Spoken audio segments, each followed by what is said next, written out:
Okay, I'm making this video kind of in the rain, so if my camera gets speckly for a minute, it's going to be very short, but I just wanted to say, I was going to move the stinging nettle stuff. You see the plant? I'm trying to get in on there. There's a bunch of them in there. There's one.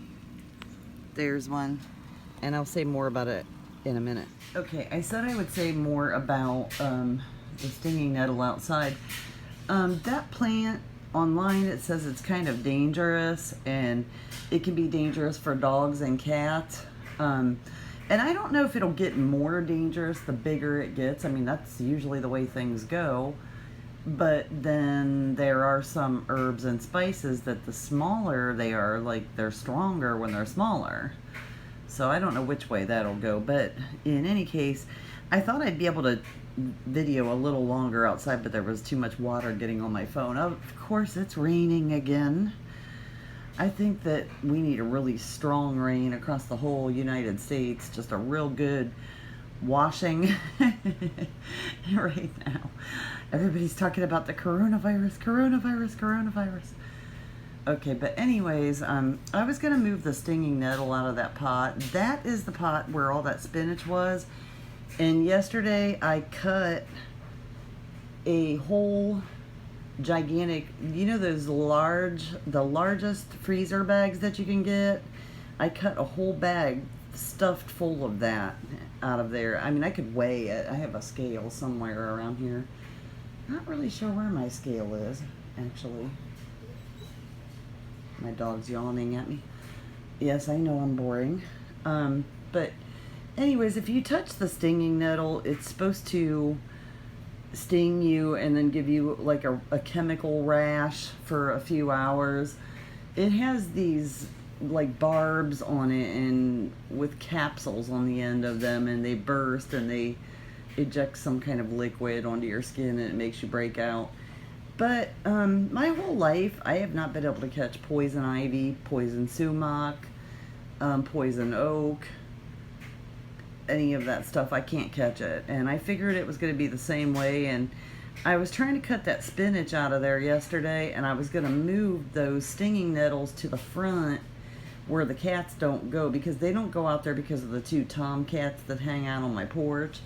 And I was going to put them on a pot up on my potting bench because the tomcats don't get up there. And so I thought that would be a safe place, because I really want the stinging nettle. It's very good for you. Once you dry it out, the liquid dries up and it's no longer, you know, harmful at all. But I've been kind of concerned about it being back in the backyard where all the cats and Dolly always are. And there's varying opinions online about how dangerous it is for pets, so I really don't know right now. But while I was cutting the spinach, I touched it several times and it stung me. I mean, I literally felt it when it did it, and it turned my skin a little bit red for like probably 5 seconds, and then it went away. And so it's the same as everything else. I mean, it's kind of funny, I just don't catch those things. But my dad didn't either, so I don't know if that's why, because I got that from him. Dolly, are you yawning? She's yawning. She keeps wanting to go outside, but it's raining out there, and then she wants to come back inside, and then she wants to go outside. I am making some halibut fish, and I'm going to go out and pick some rosemary to put in that. I already put sour cream, sesame oil, and olive oil on the fish, and it's in the oven, and I'll put the rosemary on it when I cut it up. I wanted to say something else, I forget. I wanted to show you these 4 books. This is a great book. I really enjoyed this. Paul Offit did a lot of work with vaccines, and that's not what this whole book's about. I mean, they talk about margarine and all sorts of things in here. It's very interesting and bring back some memories for everybody. But then this is a series. I think there's only 3. This is a used book, so I don't know what the dirt is all over it. But this is the only one of the series I've read so far. But if you're interested in, like nuclear science, atomic energy science, radiation, that sort of thing, these books are so super cool. I really have enjoyed this one. By James Mayhaffey. I don't really know how to say his name. A guy online read this one, and he did a review on YouTube on it. You can find it really easy by just Googling James Mayhaffey on YouTube. Just put that in the search. And I haven't watched the whole thing. I watched about half of his review of this book earlier, and it was really good. He's very knowledgeable on the subject, but I love these books. I know I'm gonna like both of these too, but I've only read this one, and this one had a mystery in it. I actually marked it because it's been driving me crazy, and it's talking about these scientists that were working on a secret project. It says down here, right in this section right here, they were working on a secret project. After I'm looking at this, I'm not sure if this is where it said it at. I had marked it. Oh, fudge. It might not be. Well, in any case, but he said that, they finished the project and it was a success, and I think there were 7 or 8 scientists. They decided to toast the project with some alcohol, and he didn't drink, so he drank something else like ginger ale or something, and the rest of them all had a mixed cocktail, the same thing. And here they didn't know it, but what they were actually drinking was antifreeze. And I have tried to find a reference to this anywhere and find out who these guys were, that all died. They died from it, at least according to him, but I mean, I don't know. I've looked for so long now that I have exhausted the point, and I'm going to stop this video and look and see if that's what that said there, or if I need to look for it again in the book. Yeah, you saw that is where it was, in that little section at the bottom of the page there. But, if anybody can find anything on that for me, I'd appreciate it, because I'm at a loss. It's just one of those things, that's not really important for me to know that, but I'd sure like to know what happened there and why. How is that possible that these guys are nuclear scientists and they're accidentally drinking antifreeze? I mean, that's so crazy.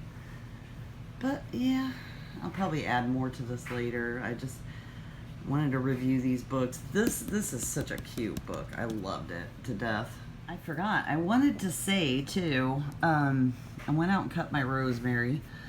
I wanted to say too that the reason why I cut all that spinach out of there yesterday was because it had been perfect until just yesterday. I went out there and I noticed that there was some damage to it, and that means there's something in there, but I didn't see any caterpillar poo, so I was like, it's something else. It's either flea beetles or something. And so I cut every piece of it out of there that I could get my hands on, and I ended up finding 7 snails in there. And there may be even more in there hiding, because they're very good at hiding. They'll get like underneath of something and you just don't even see them.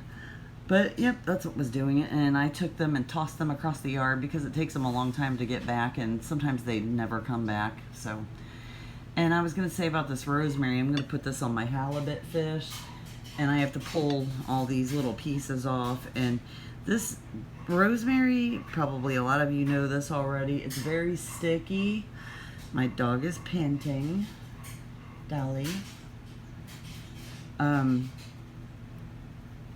don't know why she's panting, because it's actually pretty cool in here. I turned the air down because I have my oven on, so I don't know.